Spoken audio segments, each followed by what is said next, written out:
하셨습니까? 오늘은 4월 29일, 2021년 4월 29일 목요일입니다. 오늘 여러분들 앞에 이 동영상을 보내드리는 것은 이번 주일날 여러분들을 찾아뵙지 못할 그런 일이 있어서 오늘 부득불 여러분들을 찾아뵙게 됐습니다. 오늘 여러분들하고 함께 나눌 말씀은 지금 보도에 보시는 바와 땅의 본질에 대해서 오늘 말씀을 나눠보도록 하겠습니다. 본문은 누가복음 13장 6절부터 9절까지 누가복음 13장 9절까지고 참고는 마태복음 13장 4절부터 9절까지 그리고 그 성경 말씀을 가지고 오늘 여러분들과 함께 말씀을 나눠보기로 하겠습니다. 지난 주일에는 여러분들과 나눈 말씀이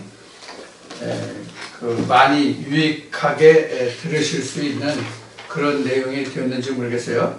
지난주에 여러분들과 나눈 말씀은 그 할례와 성전의 관계였는데 오늘도 이 말씀이 그 말씀과 연계한다면 연결이 될 수 있겠죠. 성경 모든 말씀이 따로 구분되어 있는 말씀이 없으니까요.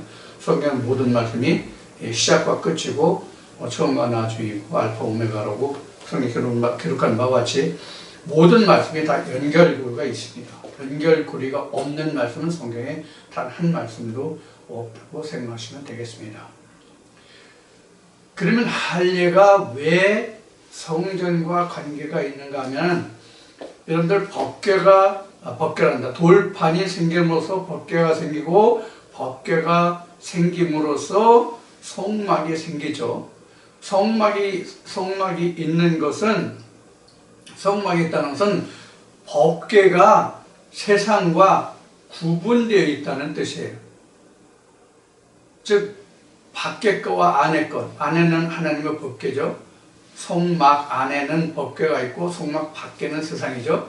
그러니까 세상과는 단절된, 세상과는 분별된, 구별된, 단절됐다기보다는 구별된 그런 것을 말하죠. 그러니까 잘라낸 것이죠. 그래서 할례와 연관이 있는 겁니다. 그러니까 성전이라고 하는 것은 세상과 구별된 그런 장소다. 성별된 장소다. 이렇게 볼 수 있는 것이죠. 그래서 거룩한 곳 이렇게 되어 있는 것이고 거룩하다는 것은 하나님 외에는 거룩한 것이 없다고 성경은 증거하고 있기 때문에 구별된 그곳이 성스럽다, 거룩하다 이렇게 말하고 있는 것이죠.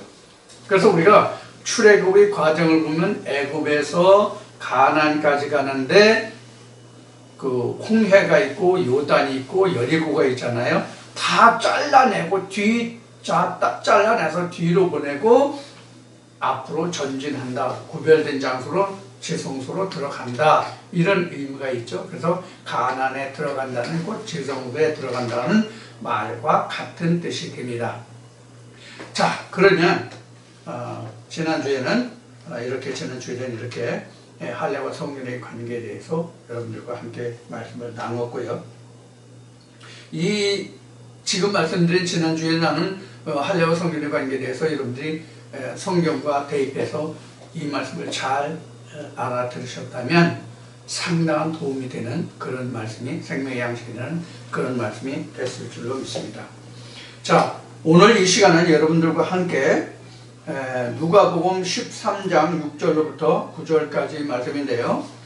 제가 한번 이 말씀을 다 아시겠지만 다시 한번 봉독해 보겠습니다. 이에 비유로 말씀하시되 한 사람이 포도원에 무화과 나무를 심은 것이 있더니 와서 그 열매를 구하였으나 얻지 못한지라 과원직에게 이르되 내가 3년을 와서 이 무화과 나무의 실과를 구하되 얻지 못하니 찍어버리라. 어찌 땅만 버리느냐. 대답하여 가로되 주인이여 금년에도 그대로 두소서. 내가 두루 파고 거름을 줄이니 이후에 만일 실과가 열면이오니와 그렇지 않으면 찍어버리소서 하였다 하십니다. 아멘. 자, 이 같은 얘기입니다.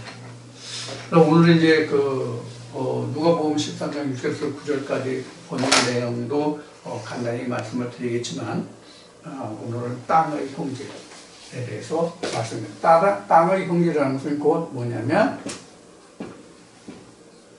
사람의 형질과도 같은데 그것은 곧 뭐냐면 지난번에 말씀을 나눴듯이 마음을 다하고 뜻을 다하고 성품을 다하고 힘을 다하여 내 여호와 하나님을 섬겨라는 그 성품에 관한 것이 바로 사람의 형질입니다.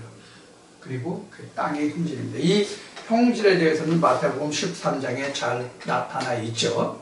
그런데 오늘 본문은 오늘 누가복음 13장의 말씀을 본문으로 채택했습니다. 왜 13장 누가복음 13장의 말씀을 본문으로 채택했냐면 두루 파고 거름주라 하는 것에 주안점을 두고 말씀을 드리고자 해서 누가복음 13장의 말씀을 선택했습니다. 마태복음 13장의 말씀에 보면은 땅의 형질이 네 종류가 나오죠. 네 종류가 나오는데 길가가 나오죠. 길가. 그 다음에 돌밭. 그 다음에 가시덤불. 그 다음에 좋은 땅이죠. 이렇게 나옵니다. 마태복음 13장에 이렇게 땅의 종류가 이렇게 네 종류가 나와요. 땅의 종류가 이 네 종류가 나오는데 이 설명이 다 거기 마태복음 13장 4절부터 9절까지 보면 이 성질이 잘 나와 있습니다. 이 성질이. 근데 오늘 여러분들과 주안점을 두고 말씀드리고자 하는 것은 바로 좋은 땅이에요. 이제 우리가 옥토라고도 얘기를 하죠. 근데 우리가 사실 그 세상에 경작하는 땅에 본래 옥토라는 것은 없어요. 본래 옥토라는 것이 없어요. 본래 옥토라는 것이 없고 만들어지는 거예요. 옥토가 만들어지는 거예요. 아무리 좋은 땅이라도 몇 년 놀리고 퇴비를 주지 않고 매고 가꾸지 않으면 누가복음 13장에 있는 말씀과 같이 두루 파고 고름 주지 아니하면 황무지가 되어버려요. 황무지가 된다고 가꾸지 않으면. 마치 사람도 본래 좋은 사람이 있는 게 아니에요. 본래 하나님의 말씀을 심기에, 하나님의 생명의 말씀을 심기에, 그 말씀을 받기에 좋은 심령이라는 없는 거예요. 만들어지는 거예요. 만들어져. 어떻게? 두루 파고 고름 주어서. 저도 지금 그 시골에 나와서 이제 시골에 내려와서 지금 이제 5년차가 됐는데 그동안 땅을 보니까 저희가 지금 경작한 이 텃밭의 그 형질을 보면 이게 점토질이에요. 점토질이라고 하는 것은 여러분들 그 네이버나 다음이나 이렇게 가서 그 토질, 그 흙의 종류를 찾아보면 여러분들 자세히 이제 보실 수 있을 텐데, 여러분들 그 농사를 지을 분들이 아니니까 모르겠어요. 이 말씀을 듣는 분 중에 그 농사를 짓는 분이 있어가지고 농업을 하시는 분이 있어가지고 형질에 대해서, 땅의 성질에 대해서 저보다 다 잘 아시는 그런 분이 계실지 모르겠습니다만은, 그 땅의 점토질이라는 것은 뭐냐면 우리 그 찰흙 있죠. 지륵이라는 거예요. 그래서 물을 한번 머금으면 그것이 끈적끈적해가지고 풀어지지 않는 그런 흙이 바로 점토질이에요. 점토질 중에서 가장 그 대표적인 점토질이라고 하면 제가 알기로는 그 옹기 그릇을 만드는 그런 흙이 있잖아요. 그런 한 번 물을 먹으면 그냥 물을 마시면 단단하게 굳어지지만 물을 먹으면 미끌미끌해가지고 이게 아주 밀가루 강력분 밀가루 반죽해 놓은 것 같이 이게 아주 굉장히 그걸 뭐라고 그러나 접착력이랄까 접촉력이랄까 그것이 좋아가지고 이 떨어지질 않죠. 그렇게 흙이 단단하면은 식물에게 어떤 영향이 있냐면 뿌리를 내릴 수가 없어요. 뿌리를. 이 흙이 단단하기 때문에 물이 많으면 단단하게 굳기 때문에 차돌같이 아주 세멘트같이 단단하게 굳거든요. 물이 없으면. 그래가지고 거기는 뿌리가 내릴 수가 없어요. 그래서 가장 좋은 흙은 그 사토라고 해야 되나? 모래와 흙이 한 4대6, 3대7 그 정도 섞인 땅? 그 땅이 좋다고 그럴까? 아니면 아주 상당히 물을 먹어도 그 흙이 엉겨붙지 않는 그런 흙이 있어요. 예를 들면 제주도 같은 데 가보면 여러분들 그 흙이 좀 검은색이 나죠. 그런 흙은 비가 와서 물을 흠뻑 먹어도 이렇게 떡이 지질 않아요. 밀가루 같은 거 보면 물을 들어가면 물이 접촉되면 굉장히 끈적끈적하고 아주 굳어버리죠. 엉겨버리죠. 그렇지 않은 흙이 아주 가장 좋아요. 쉬운 얘기로 포실포실한 그런 땅. 물을 먹어도 물을 바로 배수하고 빠질 수 있는, 그리고 흙이 뭉치지 않는 그런 토질이 가장 좋은 토질이에요. 그게 바로 뭐냐면 성경에서 나오는 좋은 땅 옥토라는 거예요. 근데 이런 옥토라도 사람들이 오랫동안 경작하지 않으면 굳어져서 단단해진다고요. 그래서 항상 파고 그것을 부드럽게 거름을 줘서 가꾸지 않으면 옥토가 되질 않아요. 자, 그리고 우리가 여기는 밭종류에서 나와 있지 않지만 좀 잘 씁시다.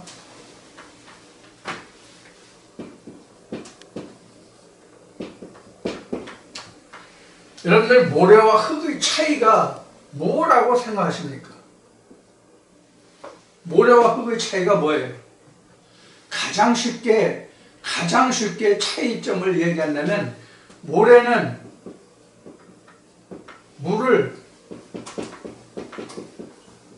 머금지 않아요. 근데 흙은 물을 먹습니다. 흙은 아무리 포실포실한 땅이라도 흙은 물을 흡수해요. 물을 흡수하는데 이걸 먹는다 그러죠. 물을 흡수하는데 모래는 물을 흡수하지 않아요. 모래는 절대로 물을 흡수하지 않습니다. 여러분들 창세기 1장 2절 말씀에 보면은 창세기 1장 2절의 말씀을 보면 땅에 대해서 설명할 때 혼돈, 공허, 흑암 속에 있어가지고 하나님의 신이 수면 위에 운행했더라 이렇게 돼 있죠. 수면 위에 운행했더라 이렇게 돼 있죠. 그래서 흙은 물을 흡수하지만 모래는 물을 절대로 흡수하잖아요. 모래는 물을 절대로 흡수하지 않아요. 그리고 뿌리를 박으면 뿌리를 견고하게 붙잡아 주질 않아요. 지탱력이 없어요. 흙은 지탱력이 있어서 흙에 나무에 식물에 뿌리가 박히면 그 뿌리가 흙하고 달라붙어 가지고 강력한 그 힘을 가지거든요. 뿌리가 박혀 가지고 흙에. 그래서 나무를 뽑으려면 절대로 안 뽑히는 거예요. 파고 막 이래도 뿌리가 깊이 박혀 가지고 그 나무가 뽑히질 않죠. 작물도 마찬가지예요. 그런데 모래에는 이 뿌리가 이렇게 작용해서 어떤 응집력을 가질 수가 없어요. 그러니까 바람이 불면 응집력이 없으니까 모래와 뿌리와 응집력이 없으니까 바람이 불면 쓰러지고 넘어지고 그래요. 또 하나 뭐냐면 거름 있잖아요. 이 모래는 거름을 먹지 않아요. 표면에 있어요. 그런데 땅은 거름을 머금어요.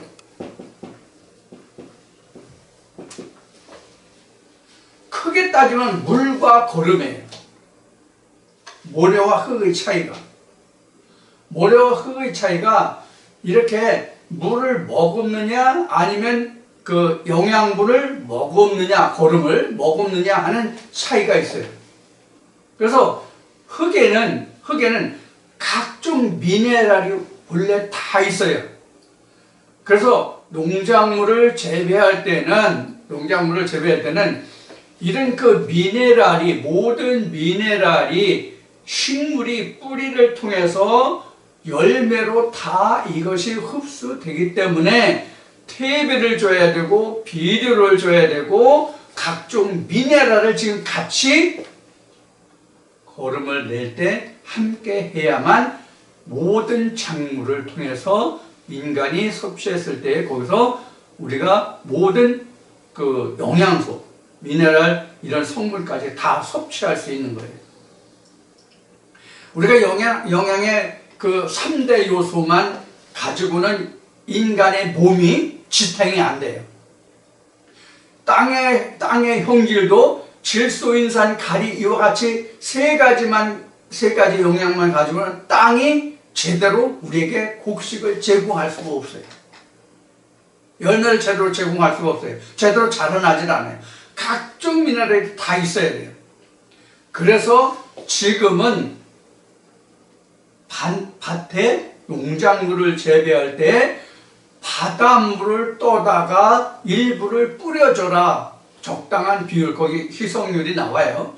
바닷물을 떠다 줘라. 그럼 바닷물은 모든 종합 미네랄을 다 가지고 있기 때문에 작물을 거기다가 재배했을 때 바닷물을 뿌려주면, 많이 뿌려주면 염기 때문에 이제 죽으니까 안 돼요.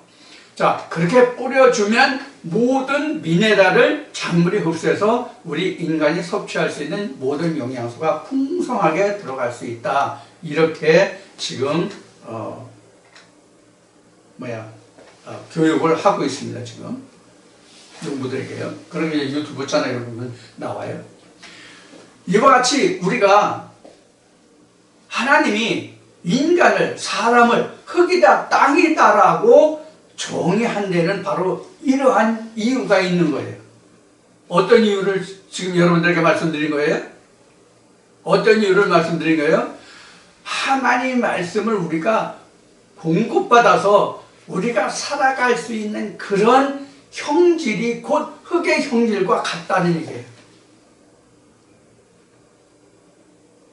그런데 어떻게 메고 가꾸느냐에 따라서 바로 이렇게 분류된다는 것뿐이에요.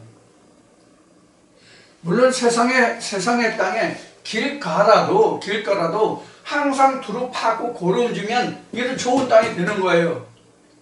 돌밭도 이사야 5장 1절부터 보세요. 하나님이 그 포도원을 가꾸는데 거기에 모든 돌을 제하고 거기에 극상품의 포도나무를 심었다고 말씀하시죠. 이 돌을 걷어내는 작업이 바로 뭐냐면 할례와도 같은 거예요. 내게 사망의 권세나 세상의 권세 모든 것을 다 뽑아내는 것인데 이게 하나님이 말씀하시는 돌이거든요. 이게. 그 돌을 제한 연후에야 하나님의 말씀이 거기에 뿌려져서 자라고 뿌리 내리고 열매를 맺을 수 있는 거예요. 그렇기 때문에 농부들이 항상 논밭을 가꿀 때에 갈고 두루 파고 거름 줄 때 두루 파고 거름만 주느냐? 아니에요. 돌도 제하고 풀도 제하는 거예요.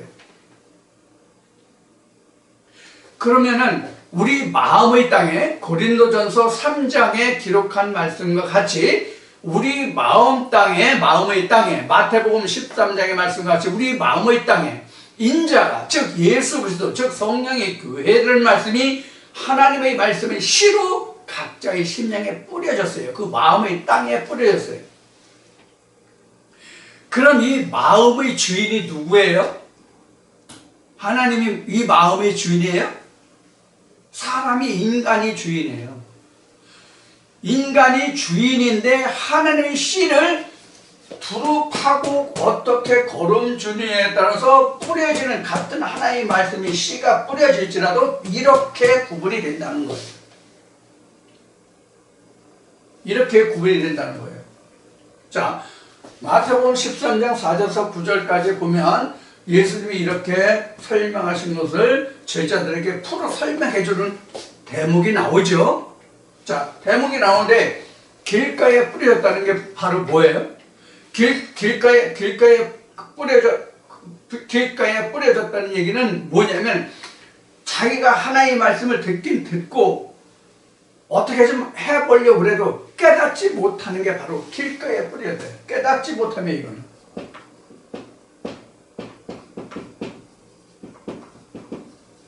이렇게 설명하고 있어요. 마태복음 13장에서 마태복음 13장에서 길가에 뿌려졌다는 것은 깨닫지 못함이라고 설명하고 있어요. 그 다음에 돌밭이 나왔는데 이사야 5장 1절부터 참고하시고요. 이거는 이제 지웁시다.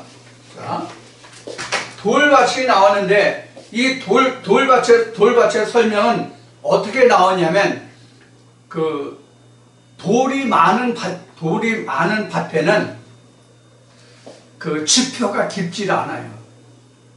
흙이 돌이 많이 있으면 흙은 좋은 흙이라 할지라도 뿌리가 깊이 들어갈 수가 없어요. 뿌리가 돌에 걸려서 돌이 많은 땅에 흙이 좋다 할지라도 뿌리가 박히려면 그 돌을 피해서 이리저리 이렇게 가야 되거든요. 그러면 앞에 뭐라고 말씀드렸어요? 모든 작물이 나무나 식물이나 나무나 일반 작물을 똑같이 통틀어서 뿌리가 깊이 박혀야 흙하고 일체를 이루어서 지탱을 해서 호흡을 해서 영양을 올릴 수 있거든요. 나무는요, 호흡을 뭐가 하냐면 뿌리가 합니다. 영양을 만드는 것은 잎에서 광합성이라는 작용을 통해서 영양을 잎에서 만들지만 모든 식물은 뿌리가 호흡하는 거예요. 뿌리가 호흡해요. 그러니까 흙이 물을 머금을 수 있다는 얘기는 물을 머금을 수 있다는 얘기는 이렇게 되잖아요. 그렇죠? 그래서 흙이 물을 먹을 수 있다는 것은 산소를 가지고 있다는 얘기예요. 그러니까 물을 통해서 나무가 호흡을 하는 거예요. 그러니까 모래는 물을 주지 않으면 나무가 호흡을 할 수 있어요, 없어요? 물 속에서는 나무가 호흡을 할 수 있지만 한다고 해도 뿌리가 앞에 얘기했듯이 땅과 접촉해서 뿌리가 견고하게 접촉을 할 수 없기 때문에 뽑힌다고 그랬죠. 자, 이게 바로 틀린 거. 그래서 모래는 영양을 공급할 수가 없어요. 왜? 물을 머금지 못하기 때문에 호흡을 할 수가 없어요. 항상 물을 준다면 되죠. 예를 들어서 냇가 같은데, 바닷가 같은데, 이런 데는 모래가 바닷가에도 모래가 있고, 냇가에도 민물 냇가에도 모래가 있거든요. 근데 이 냇가의 바다는 원래 모래에 용기가 많아가지고 풀이 자라지 않지만은 일반 민물의 냇가에도 거기에 순 모래만 있으면 씨가 떨어져도 항상 물이 있으면 자라긴 자라지만 제대로 자라질 않아요. 아주 굉장히 연약하게 자라요. 연약하게 자라고 열매를 맺지 못해요. 왜 그러냐? 물을 먹어서 영양을 갖지 못하기 때문에, 아까 같이 거름을 먹지 못한다고 그랬죠? 모래는요? 바로 그런 결과가 있어요. 그래서 돌밭에 뿌려졌다는 것은 이와 같이 그 돌이 많기 때문에 뿌리가 제대로 형성을 못해요. 뿌리가 활착한다라고 하는데 뿌리가 활착을 잘 못해요. 그래서 제대로 못 자라는 거예요.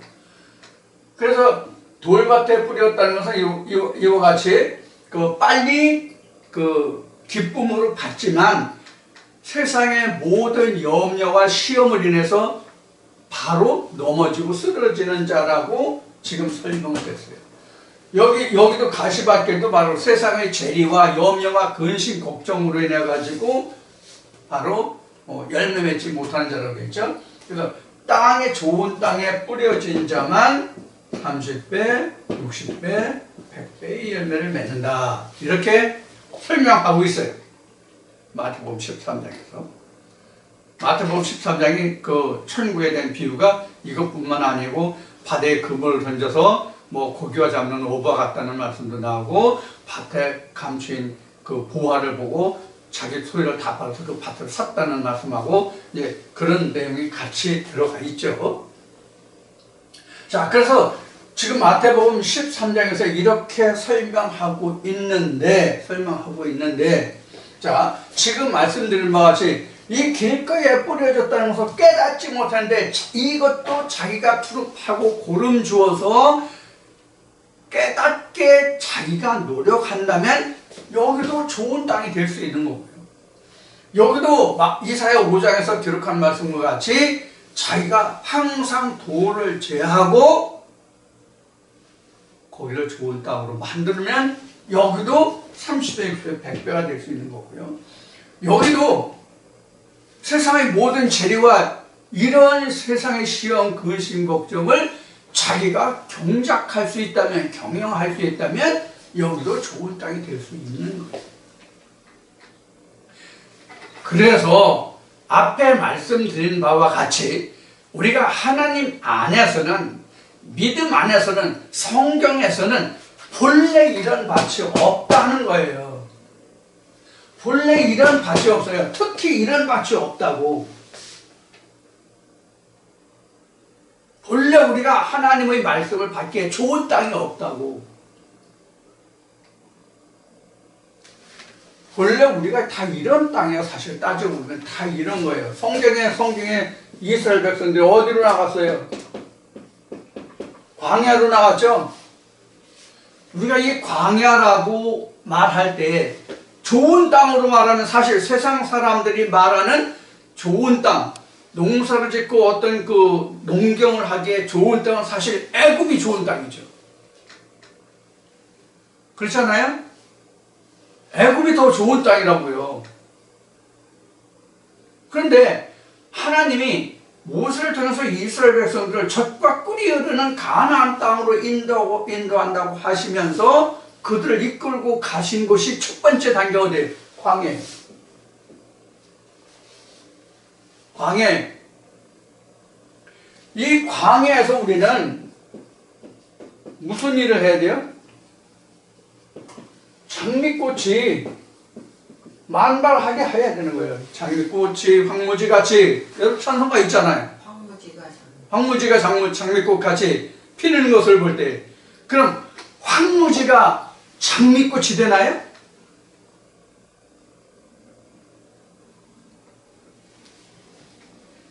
여기서 황무지가 장미꽃같이 핀다는 뜻은 뭐냐면 이것을 말하는 거예요. 황무지를 개척해서 장미꽃 심으려고 황무지를 개척합니까?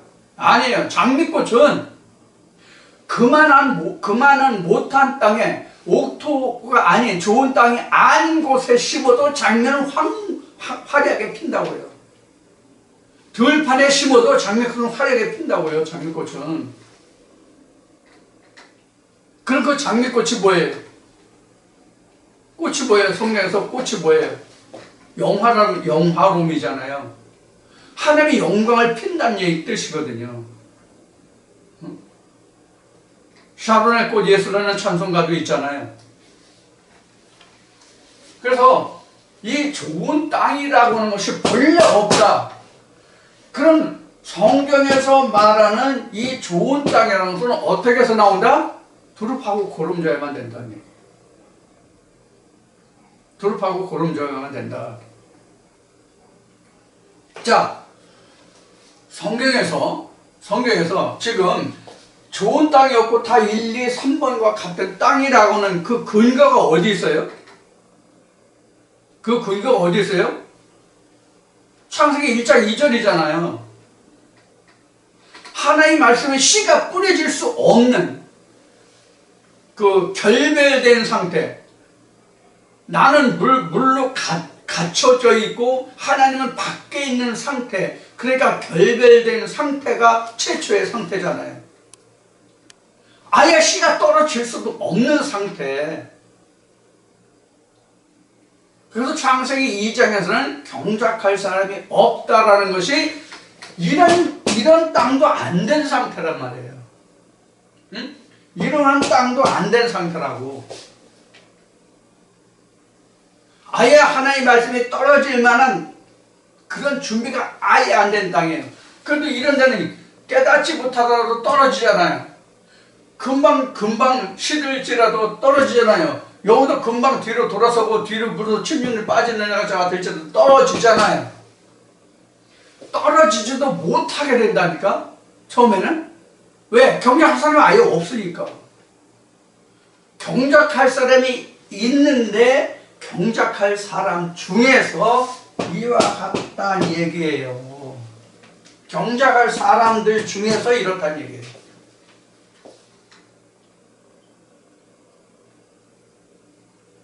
한 가지 설명드릴까요? 한 가지 예를 들어드릴까요? 설명이라기보다 한 가지 예를 들어드릴까요?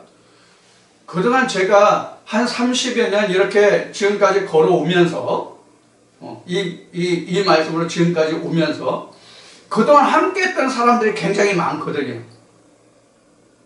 그동안 함께했던 사람이 적어도 1000단위는 안 되더라도 수백 명은 되거든요. 그럼 그들 다 어디 갔습니까? 그들 다 어디 갔습니까? 이런 중에 속한 거거든요. 이런 중에 속한 거예요. 여기는 극히 적다. 작다가 아니라 극히 적답니다. 극히 적어요. 이렇게 되면 극히 적다.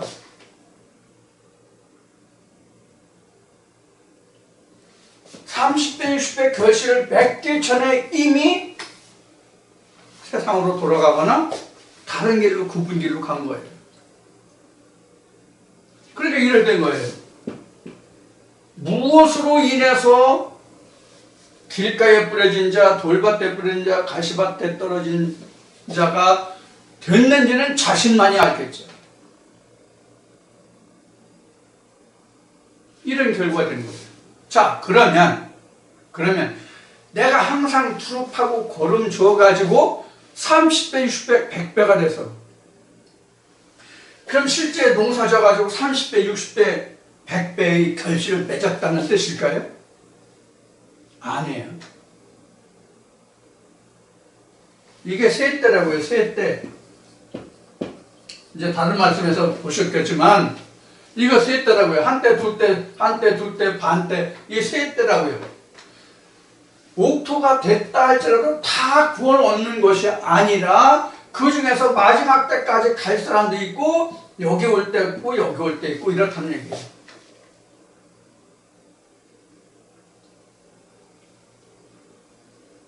그런지 안 그런지 한번 볼까요? 예수님이 뭐라고 말씀하셨죠? 구원이 어디에서 난다고 그랬어요? 유대인에게서 구원이 있다고 그랬죠. 그래서 내가 유대인에게 분을 받았다고 그랬죠. 이방인이 아니라 유대인에게 분을 받았다고 그랬죠. 지난주 수요일에 말씀드린 내용이에요. 내가 유대인에게 분을 받았다고 그랬어요. 왜? 유대인 중에 구원이 남이라고 그랬어요. 근데 유대인이 표면적, 이면적 있잖아요. 할례도 이면적, 표면적 있잖아요. 주례도 말씀드렸듯이. 그러면 이면적 할례를 받았고 이면적 유대인이라도 다 그들 중에서 구원을 얻는 것이 아니라 그들 중에서 구원 얻을 자가 있다는 뜻이 바로 예수님이 말씀하신 유대인에게서 구원이 남이라는 거예요. 구원이 유대인의 것이 아니라 유대인에게서 구원이 남이라고 한 거예요. 잘 들으세요. 이면적 유대인이라고 다 구원을 얻는 것이 아니라 그들 중에서 구원 얻을 자가 있다는 거예요. 유대인에게서 구원이 남이지 유대인은 다 구원을 받는다는 뜻이 아니에요. 근데 실상은 어떻습니까? 현재 신학의 가르침을 바탕을 보면 어떻습니까? 교회에 나오는 사람마다 다 구원을 받았다고 그러죠. 예수님 그렇게 말씀하지 않으셨단 말이에요. 예수가 그렇게 말하지 않았다고요.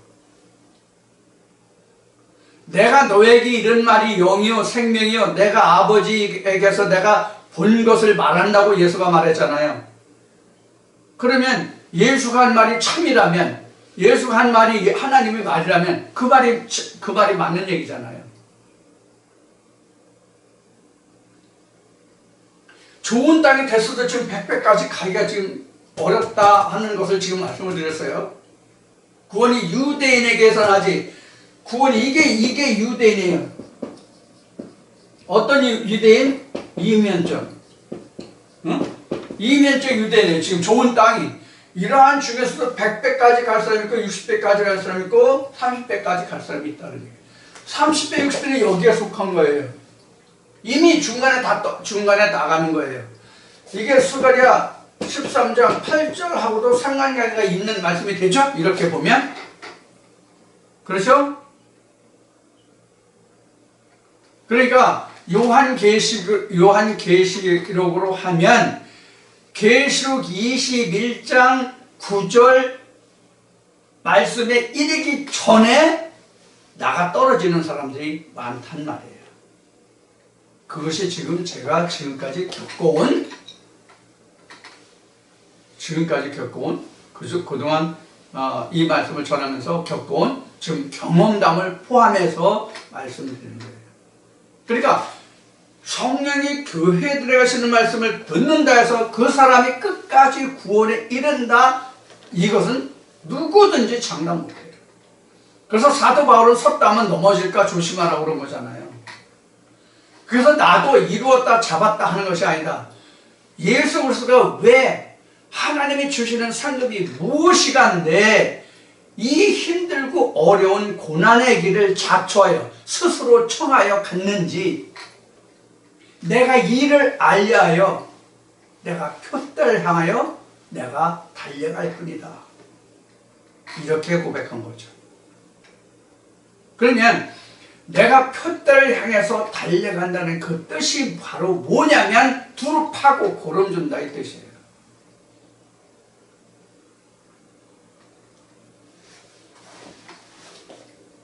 지금 누가복음 13장 6절에 보면 어떤 말이 있는지 13장 누가복음 13장 6절부터 한번 보겠어요. 이에 비유로 말씀하시되 한 사람이 포도원에 무화과 나무를 심은 것이 있는데 와서 그 열매를 구하였으나 주인이 얻지 못한지라 과원지기에게 이르되 3년을 와서 이 무화과 나무의 실과를 구하였는데 얻지 못했다. 찍어버리라. 땅만 버린다. 3년. 무슨 뜻이에요? 여기에요. 마지막 때. 마지막 때예요.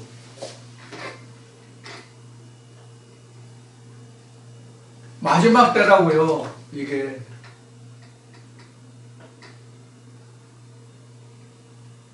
내가 이 말씀으로 정진해서 열심히 내가 믿음의 길을 걷고 있고 이 길을 간다고 장담하고 내가 자랑하고 이만 하다고 말하는데 사람으로는 보기에 그렇고 그럴지 모르겠지만 하나님이 보시기에는 아니다, 그런 뜻이에요. 주인이 보기에는. 그래서 하나님은 내 뜻과 내 뜻이 다르다라고 얘기하는 거예요. 사람의 뜻이 아무리 높고 고상하고 그 지식이 높다 하더라도 하나님의 미련한 건 못하다고 성경은 증거하고 있는 거예요. 그럼 하나님이 이렇게 말씀하시네. 하나님이 우리 인간에게 그렇게 말씀하시나요? 무엇으로 우리가 이것을 알아요? 성령으로만 알 수 있는 거예요. 성령으로만 알 수 있는 거예요. 그래서 성경은 특히 계시록에는 성령으로 하지 아니하면 이것을 알 수가 없는 거예요. 우리가 다니엘서나 에스겔서나 보면은 성령으로 이끌려서 하나님의 음성을 듣고 이상을 보는 그런 장면이 가장 많이 나오는 것이 아마 다니엘서와 에스겔서일 거예요. 물론 모세도 가시떨기 나무에 불이 붙는데 왜 저게 그냥 다 없어지지 않고 계속 불이 타고 있는가 하는 것 때문에 하나님의 음성을 듣게 됐지만 그게 다 뭐예요? 계시고 이상이거든요. 다니엘도 자기 몸은 바벨론에 있는데 이스라엘 땅을 왔다 갔다 했잖아요. 예루살렘을. 에스겔도 그렇고요.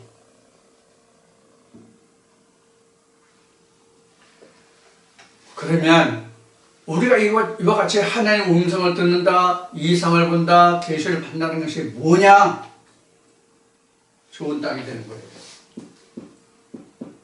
좋은 땅이 되는 거예요. 그럼 좋은 땅이 되는 것은 무엇으로 좋은 땅이 될 수 있어요? 두릅하고 고름 준다. 두릅하고 고름 준다. 그러면 우리가 무엇으로 두릅하고 고름 줄까요? 무엇으로 두릅하고 고름 줄 거예요? 호미? 삽? 곡괭이? 아니면 요새 트랙터 좋은 거 많이 나왔는데 트랙터로? 우리 마음의 땅도 호미로 파고 곡괭이로 파고 삽으로 파고 뭐 트랙터로 파고 그러나요? 하나님의 말씀으로 파는 거예요.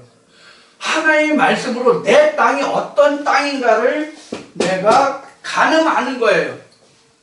내가 내 마음의 땅이 어떤 땅인지를 내가 조사하는 거예요. 예를 들어서 내가 농사를 정상적으로 지으려고 하면 이 땅의 흙을 시료로 채취해서 농진청에 토양 분석을 하면 이 토질은 어떠어떠하고 여기에 어떤 거름이 어떻게 들어가고 뭐 해야 되는 것이 나와요. 시험 분석 나온대요. 그래서 거기에 질소 인산을 얼마 뿌리고 다른 영양제 얼마 뿌리고 석회소 얼마 뿌리고 몇 년 주기로 뿌려야 되고 뿌려도 양을 뭐 평당 아니면 그 헥타르당 얼마를 뿌려야 되고 이런 시비량이 나온다고요. 이와 같이 우리도 하나님께 드려진 하나님의 씨를 뿌린 마음의 땅에 하나님의 말씀을 뿌리기에 내가 어떠한 땅인지를 하나님의 말씀으로 내가 시료를 채취해서 내 땅의 형질을 내가 파악해야 된다. 하나님이 내 땅의 형질을 하나님이 검사하시고 조사하시는 게 아니에요. 하나님이 경작하는 게 아니에요. 창세기 2장 말씀을 다시 보세요. 창세기 2장의 말씀을 다시 보시라고요. 경작할 사람이 없다지 경작할 하나님이 없다가 아니잖아요. 경작할 사람이 없다는 뜻이지. 방금 이사야 5장 얘기했잖아요.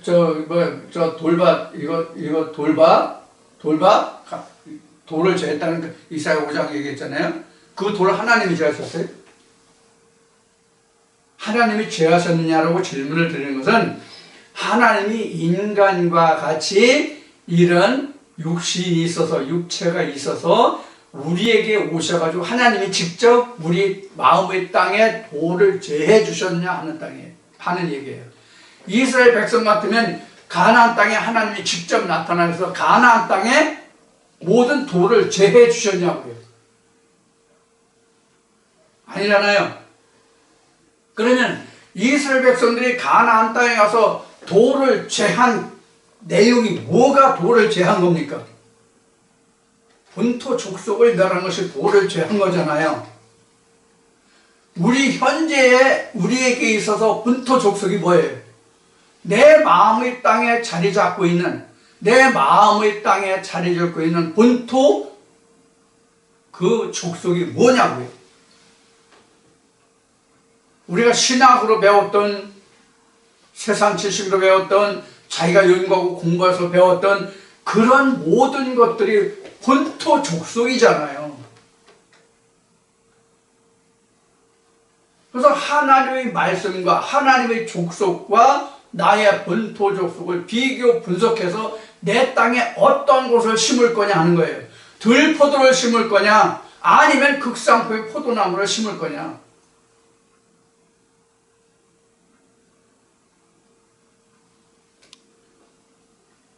그러면 답이 나오죠? 뭐 어떤 답이 나온다고 제가 말씀을 드리고 있는 걸까요? 이런 비교, 분석, 판단, 어떤 말씀으로 어떻게 어떤 내 마음의 땅에 거름주고 하나님의 말씀을 씨를 뿌려서 그게 싹이 나고 꽃이 피고 열매가 맺기까지 할 수 있는 당사자가 누구냐 하는 문제가 나오죠.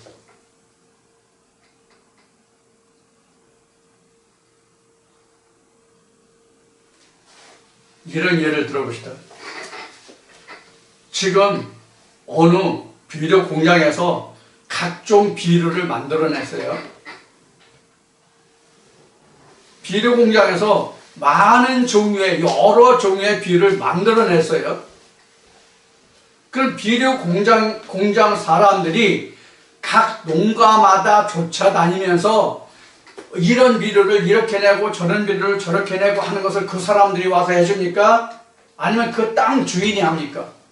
비료를 산 땅 주인이 합니까? 비료 공장 사람이 합니까? 비료를 사서 쓰고자 하는 그 땅 주인이 하는 거잖아요. 그런 얘기예요. 그런 얘기라고요. 하나님은 각종 비료의 공장이에요.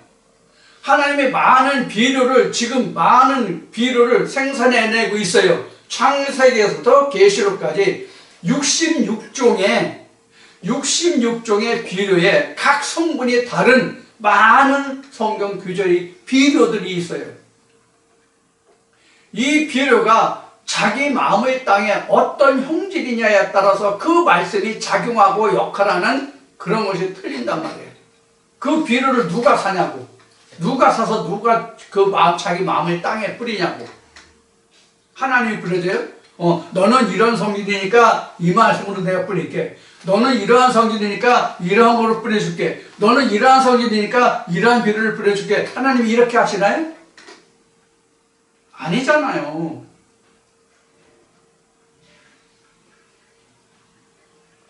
한 부모가 아니면 같은 식당에서 같은 메뉴를 시켰더라도 반찬은 여러 가지 종류가 나오죠? 그럼 반찬이 여러 가지 종류가 나오면은 A라는 사람, B라는 사람, C라는 사람, D라는 사람, A, B, C, D 4명이 갔다고 그럽시다. 그럼 A, B, C, D 4명이 공통적으로 좋아하는 음식이 있고 A, B, C, D 각자가 좋아하는 반찬이 있고 그럴 거 아니에요. 이와 같이 많은 메뉴가 있어서 차려졌다 할지라도 그 음식을 선택하는 자는 각자란 말이에요. 그렇지 않은가요? 주인이 와서 A, B, C, D에게 너는 이거 먹어, 너는 이거 먹어, 너는 이거 먹어, 너는 이거 먹어 그렇게 하나요? 아니죠. 마찬가지예요.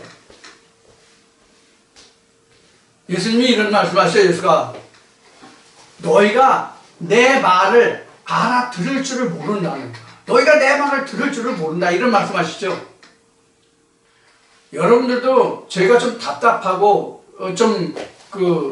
제가 속상한 부분이 있다면 바로 이런 거예요. 들을 줄을 몰라요. 들을 줄을 모르면 어떻게 돼요? 오해가 생기는 거예요. 오해가 생긴다고. 어느 동영상인가 이런 내용이 있을지 몰라요. 어느 친구 집에 친구들이 방문을 했는데 친구 집에 친구들이 방문해서 찾아갔는데 그 찾아간 그 친구가 손님을 받아들이는 그 친구가 마치 점심때 아니면 저녁때 때가 됐어요. 아니면 때가 아니라도 친구를 받아들이면서 자기 집에 받아들이면서 집안에 들이면서 이렇게 얘기했답니다.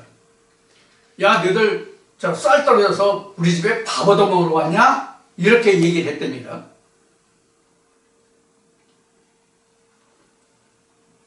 근데 좀 자기도 밥은 굶지 않고 사는 그 친구는, 그런 친구들은, 그래, 우리 집에 쌀 떨어져서 먹을 거 없어, 너희 집에 신세지로 왔다. 이렇게 이제 같이 농담을 하고 주고받고 그러고 아무런 스스럼 없이 그 집에 들어갔대요. 근데 진짜 나같이 똥구멍이 진짜 이렇게 가난한 사람이 그런 친구 하나 있었던 모양이야. 근데 그 찾아간 집 주인의 친구가 그 얘기를 하니까 자기가 딱 오해를 한 거야. 이 자식이 내가 먹고 살기 힘들고 어렵다고 이것이 나를 관세해서 이런 얘기를 하나? 그리고 야, 이 자식아 더럽고 치사하다. 나 너희 집에서 밥 안 얻어먹는다. 내가 그렇다고 굶어 죽진 않아. 그러고 돌아갔답니다. 이게 바로 편견과 오해잖아요. 이게 바로 편견과 오해에서 일어나는 일이잖아요. 우리도 성경을 이렇게 편견과 오해가 있으면 바로 이런 결과가 돼요.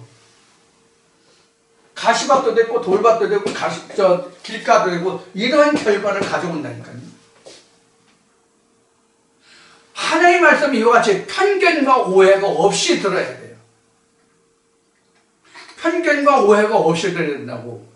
그런데 사실은 저도 이렇게 여러분들에게 말씀을 드리지만 저도 처음에 이 말씀을 받아들일 때 상당한 어려움이 있었어요, 사실은. 그러한 결과를 거쳐서 지금 편견과 오해 없이 들으라는 말씀을 드릴 수 있는 거예요. 그럼 편견과 오해가 없이 받아들인다는 것은 무슨 뜻이냐? 기존에 내가 알고 있던 성경관과 지금 저를 통해서 들으시는 말씀 간에 비교 분석을 해보시란 말이에요. 비교 분석을 그럼 어떻게 하느냐? 내가 성경을 당신과 같이 알지 못하고 당신과 같이 성경을 보지도 못했는데 내가 그럼 어떻게 비교 분석하느냐? 이런 질문을 하실 수가 있어요. 그럼 비교 분석을 어떻게 하느냐? 성경을 펴놓으세요. 성경을 펴놓으시고 여러분들이 하실 수 있는 한계까지 그 말씀을 비교 분석해 보세요. 내가 지금까지 듣고 알고 있는 종리된 것은 이것인데 당신은 이렇게 얘기하잖아. 그럼 당신이 이야기하는 것과 지금까지 내가 알고 있는 것 비교 분석을 해봐. 자기가 찾을 수 있는 말씀까지만 찾아요. 그래서 짝을 맞춰봐요. 그리고 그 이면을 들여다봐요. 독서 100편 의자연이에요. 자, 그러면 그 비교 분석이 처음에는 한두 말씀으로 내가 할 수 있었다면 그것을 자꾸 하다 보면은 새끼쳐 나오는 말씀들이 많단 말이에요. 그렇게 하다 보면은. 그런 방법으로 해서 비교 분석해서 말씀을 정리하단 말이에요. 많이 듣고 자주 듣는 것도 중요하지만 진짜로 중요한 것은 한 말씀을 제대로 꿰는 게 얼마나 빨리 하느냐예요. 한 말씀을 얼마나 빨리 내가 관주할 수 있느냐 하는 문제예요. 한 말씀만 관주되면 그 다음에 쉽다니까요. 한 말씀이 어려운 거예요. 한 말씀이. 그래서 언젠가도 말씀을 드렸죠. 창세기 1장 1절에 태초에 하나님이 천지를 창조하시니라 그러면 그거에 대해서 한번 죽도록 내가 물고 늘어져 봐요. 죽도록 내가 물고 늘어져 보라고. 하다못해 성경에 같이 천지 창조라고 된 단어만이라도 찾아봐요. 요새 지금 그 성경 단어 찾아볼 수 있는 애플리케이션이 상당히 많잖아요. 그래서 찾아봐요. 그래서 표면적과 이면적을 한번 연구해 보란 말이에요. 생각해 보시란 말이에요. 그것이 바로 무엇이냐면 누가복음 13장에서 말하는 두릅하고 고름 준다 이 뜻이에요. 그러면 하나님의 말씀이 한 말씀 뿌리 잡히고 두 말씀 뿌리 잡히고 세 말씀 자리하고 그래야 되잖아요. 그러면 이런 것이 재해지고 좋은 땅으로 변화가 된다고 형질이 우리 마음의 땅이 이와 같은 과정을 누가 해요? 내가 노력해야 되잖아요. 그래서 제가 이런 얘기를 했죠. 처음에는 하나님을 내가 끌고 다녀라. 하나님을 내가 끌고 다녀라. 하나님을 끌고 다닌다는 뜻이 뭐예요? 말씀을 내가 자꾸 말씀을 내가 자꾸 쫓아서 이 말씀 저 말씀 이게 무슨 뜻 저게 무슨 뜻 제가 전하는 말씀이든지 여러분들이 좋아하는 말씀이든지 해서 그렇게 하란 말이에요. 여러분들 자꾸 쫓아가서 공부하라고요. 그러면 나중에는 말씀이 말씀을 인도해서 전에 내가 무심코 지나갔던 말씀이 이런 뜻이 담겨져 있고 이 말씀이 여기와 연결되네 이렇게 된다고요. 이게 지경을 넓혀라예요. 내 지경을 넓혀라예요. 그게 바로 30배 60배 100배를 맺는다는 좋은 땅이라는 좋은 땅이 된다는 거예요. 그러면 나중에는 말씀이 나를 이끌어 가요. 말씀이 나를 이끌어 간다고. 그래서 결국은 하나님이 하시는 일이 되지만은 그것도 결국은 이제 내가 이 세상 끝까지 그 말씀을 자꾸 경작하고 경영해야 되니까 아바해야 되니까 결국은 그 나라는 존재가 빠질 수가 없지만 그래서 우리는 역시 예수가 말한 대로 하나님이 일하시는 것을 자기가 알면 즉 하나님의 말씀이 이렇게 자꾸 엮어지는 것을 보면 간주되는 것을 보면 그것을 깨달으면 하나님이 일하시는 것을 보면 자기도 안 끌려갈 수가 없잖아요. 즉 나도 일하지 않을 수가 없잖아요. 이게 예수가 할 말이 뭐예요? 아버지가 오늘 일하시는 나도 일한다 이 뜻이란 말이에요. 이게 두릅하고 고름 준다예요.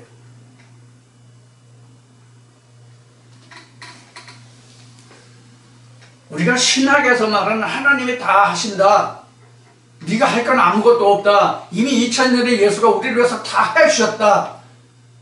그러면 이거 뭐 수도 없이 얘기지만 교회 다닐 필요가 없다니까. 교회 다닐 필요가 없다고.